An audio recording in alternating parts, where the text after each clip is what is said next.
دنیا میں زندہ شخص کو عذاب قبر۔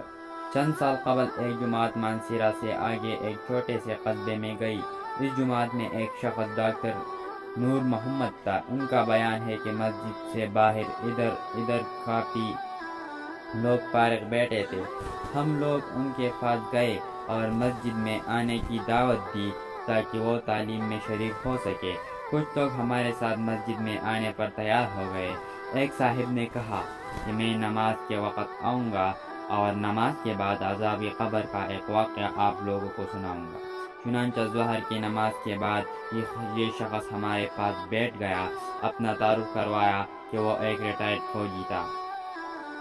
اس فوجی کا بیان ہے کہ 1965 کی پاک و ہند جنگ میں ایک قبرستان میں اسلحے کے ایک عارضی ذخیرہ کیمپ بنایا گیا تھا اور کچھ نوجوانوں کے ساتھ اس فوجی کیمپ کی ڈیوٹی تھی۔ دن کا وقت تھا اور کوئی خاص کام نہیں تھا، چنانچہ اس قبرستان میں گھومنا شروع کر دیا۔ اس کا گزر ایک پرانی قبر کے پاس سے ہوا تو یہ محسوس ہوا جیسے قبر کے اندر سے ہڈیاں ٹوٹنے کی آواز آ رہی ہے۔ اس فوجی جوان نے بتایا کہ میں نے بندوق کے بٹ کے ساتھ قبر کی اینٹیں ہٹائی تاکہ دیکھ سکو کہ یہ آواز کیسی ہے۔ جیسے جیسے میں نے مٹی ہٹایا آواز اور تیز ہوتی گئی اور میری دلچسپی اور خوف بھی بڑھتا گیا۔ دن کا وقت تھا، روشنی خوب پیلی ہوئی تھی۔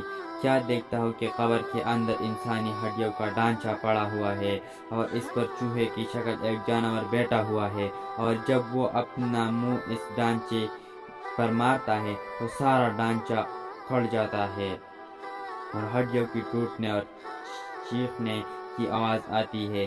میرے سامنے اس جانور نے 3 مرتبہ اپنا منہ ہڈی پر مارا۔ مجھے بہت ترس آیا کہ یہ جانور اس کو بہت تکلیف پہنچا رہا ہے۔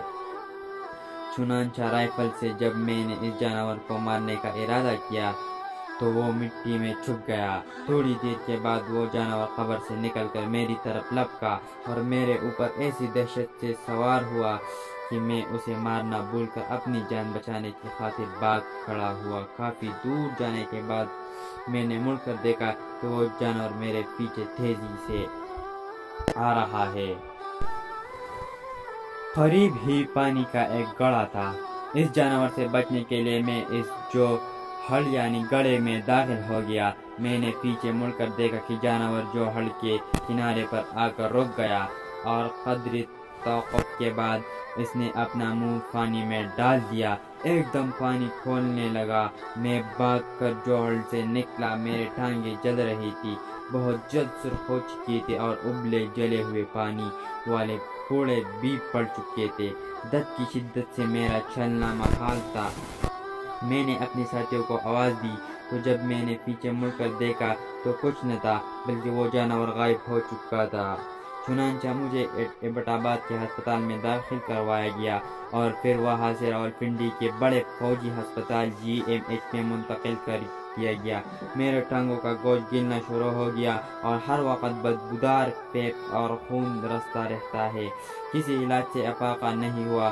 مجھے علاج کے لیے امریکہ بھجوایا گیا مگر مرض بڑھتا گیا۔ جو دوائی لگائی اور گوشت جاتا رہا۔ اس وقت دونوں ٹانگوں کی صرف ہڈیاں بچ گئی ہے۔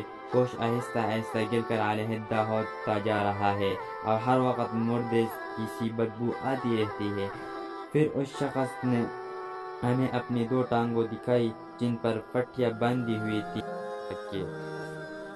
بے شک بعض دفعہ اللہ تعالیٰ لوگوں کی عبرت کے لیے دنیا میں ہی اپنے عذاب کا مشاہدہ کروا دیتے ہیں۔